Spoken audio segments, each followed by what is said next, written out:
வாழ்க வையகம், வாழ்க வளமுடன். வாழ்க்கை மலர்கள். நால்வோர் நற்சிந்தனை. பிப்ரவரி 25. தலைப்பு: ஞானம், பக்தி, மாயை, முக்தி. ஒரு குழந்தைக்கு தகப்பன் யார் கேள்விக்குறி என்ற உண்மையை பொதுவாக தாயார் அறிந்துள்ள நிலையை போன்று மற்றவர்களால் அறிந்து கொள்ள முடியாது. இதுபோன்று ஒரு தத்துவத்தை சந்தேகமற, மாற்ற முடியாத வகையில் அறிந்து கொண்ட திட நிலையானது ஞானம் எனப்படும்.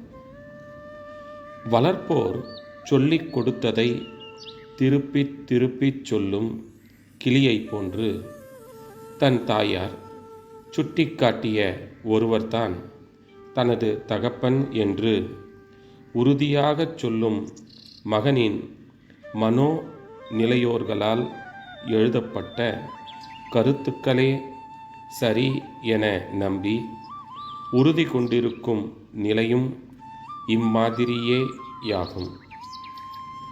கற்பனை வேகத்தால் இயற்கையை மறந்து, சமூகத்தின் அமைப்பையும் மறந்து, மக்களின் எண்ணம், சொல், செயல்களால் விளைந்து வரும், விளையப்போகும் நிகழ்ச்சிகளையும் மறந்து, உடலளவில் தேவைகளையும், அறிவுக்கு அந்த சமய பொருத்தமானதையும் ஞாபகத்தில் கொண்டு, புலனளவின் எல்லையிலே மட்டும் நின்று மயக்க நிலையில் எண்ணி செயலாற்றுவது மாயை எனப்படுகிறது.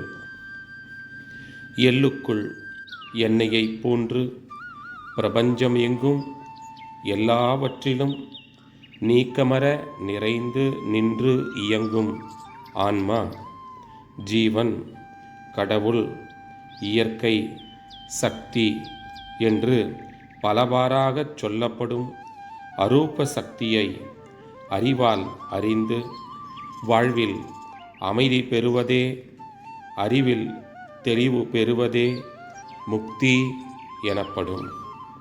அருள் தந்தை. வாழ்க வளமுடன். தொடரும்.